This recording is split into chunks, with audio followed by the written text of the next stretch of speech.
I have been writing columns for a number of newspapers and magazines for a while now. One of them was the Week magazine.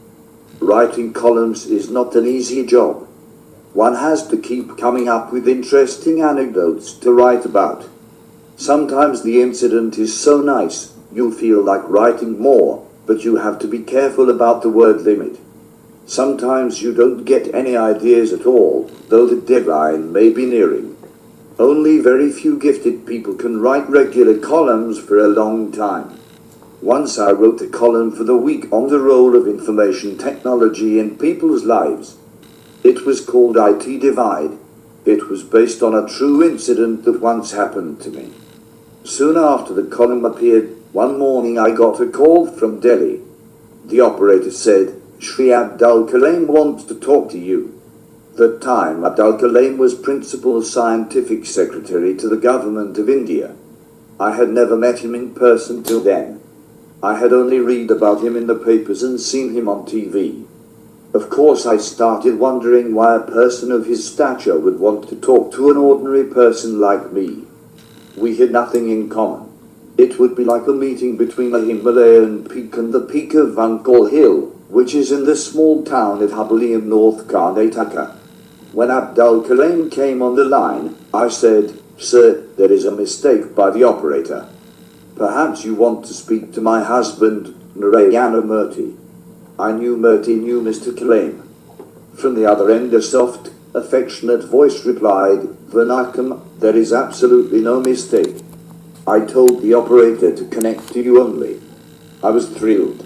"Sir, you don't know me, but I know a lot about you. I have read about your life in the book, Wings of Fire. But I too know about you by reading your columns.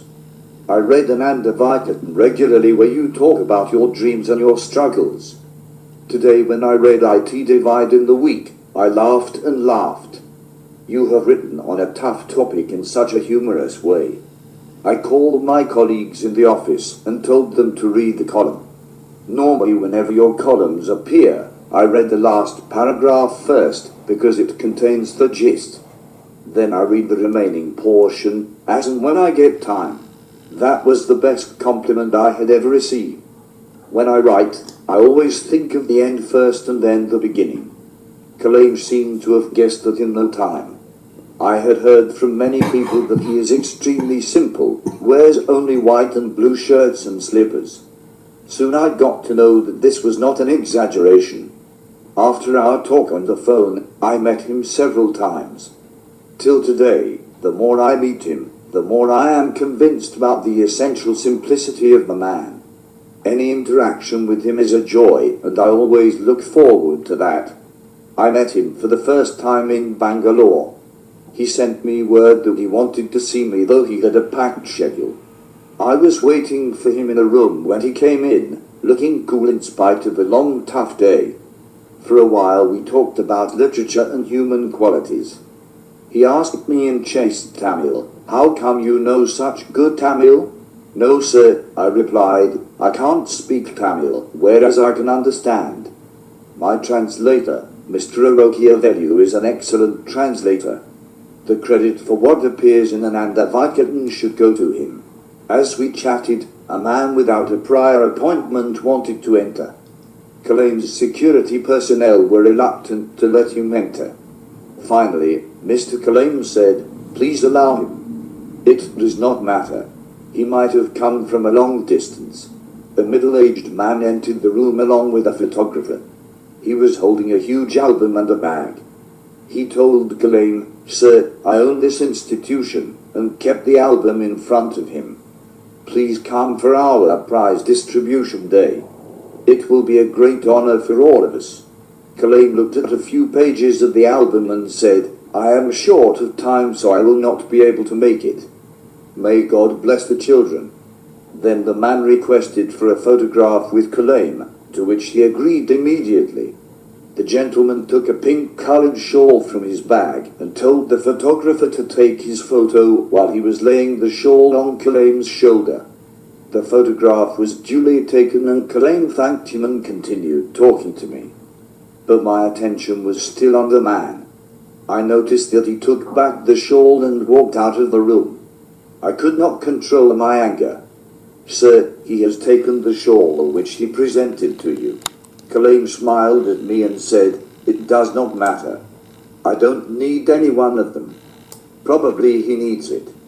Each time I meet him, I am amazed at his straightforward behavior and his secular outlook. He has a compassionate heart which particularly loves all children. After that meeting, whenever I was in Chennai, I would see him in his chamber in Anna University where he was teaching. We would talk about many issues, the main one being about education, particularly in the rural areas. He is extremely grateful to his teachers and holds them in the highest respect. Once I was sharing my experiences in Chandipur, Orissa, and a lesson I learnt from a young fisher boy called Javed. He was a poor schoolboy who helped his mother sell red crabs. For an entire day's work, he received only 5 rupees. Yet he was happy and enthusiastic. When I asked him how he could always remain so optimistic, he said, "It is better to be worn out than to be rusted." As soon as I told this story to him, Kalam wrote Javed's words down on a piece of paper and exclaimed what a great piece of advice it was. He told me that he likes Orissa immensely, as he had spent many years in that state doing missile tests. "If you are doing something in Orissa, I will definitely come. I know you work there and that state is very dear to your heart too." Once, I decided to visit Rameshwaram, along with a group of friends. When Kalam got to know, he was very eager to go with us as it is his birthplace. He said he would join us in Madurai railway station. He had made all the arrangements when his nomination for the post of President of India was announced. He told me, "We will keep the plan open for Rameshwaram." By this time I was sure he was going to be the President of India irrespective of the election. We could not ask him to join us as it could be a major security problem for him. Sadly, I had to tell him, "No sir, please do not come. We will go on our own." By the time we returned from the trip, he had, as I had predicted, been elected the president. He invited me to his swearing-in ceremony in the Central Hall of Parliament. What I saw when I stepped into the hall amazed me. It was filled with children, teachers, his family members, odd people like me and Father George, who used to be my student in Bangalore and then was doing his research under Kalam in Anna University. It was a most unusual oath-taking ceremony. Everyone seemed to be close to Kalam. Normally such ceremonies are attended by industrialists, politicians and other VIPs. But here there were students, teachers, scientists, ordinary middle-class people and friends of Kalam. I saw Mrinalini Sarabhai, whose husband, the late Dr. Vikram Sarabhai, was also a great scientist and knew Kalam well. Her sister, Captain Lakshmi, had contested against Kalam for the post of president. She too was present in the audience. I came away from the function feeling deeply moved by the love I saw everyone showering on Kalam. After a few months, I asked my son, who is a teenager, to meet Kalam. My son said, "Amma, he is the president of our country. He is a learned and well-respected scientist. He is a very busy man. What will he talk about to a person like me? Child, please understand. I knew him before he became the president, and I have met him after he became president. There is absolutely no change. He loves talking to people of your age. That is his mission. He interacts with children through email and chat. That is the reason I want you to meet him. Learn from him those qualities which you will never learn in any university." Somehow my son was not very convinced. "He is too big a man for me," he muttered. Nevertheless, he was there when we had dinner with Kalam. For the next 2 hours they hijacked the entire conversation. Murthy and I could only sit and listen. They discussed the best operating systems for computers, the great Tamil Sant Tiruvalvar and his teachings, the future of the children of India, teaching methodologies in America. After he left, my son told me, "Amma, I never felt that I was talking to the President of India. Rather, it was like talking to my grandfather, whom I loved so much and lost 4 years back. Amma, what you said was true and not at all an exaggeration. When Kalam went by train on a tour of Bihar, he invited me to go with him along with 5 other friends. That I saw another face of Kalam. He would work more than all of us. His schedule would start at 6:30 or 7 a.m. and end at 10:30 or 11 p.m. At 71 years he was tireless and the most enthusiastic person in the team, all of whom were much younger to him. He would regularly address large groups of students followed by question-answer sessions. He would take individual questions and answer them. Then he would make children recite some of the important lines after him. He reminded me of a loving school teacher or a doting grandfather or an excellent friend to these children, irrespective of the difference in age.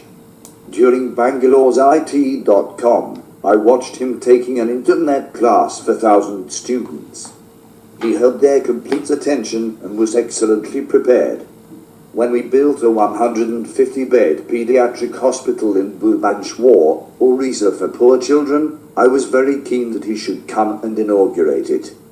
I remembered his promise made to me in Chennai that he would come to Orissa if I invited him. But now he was the President of India, and there were many people like me inviting him to similar functions.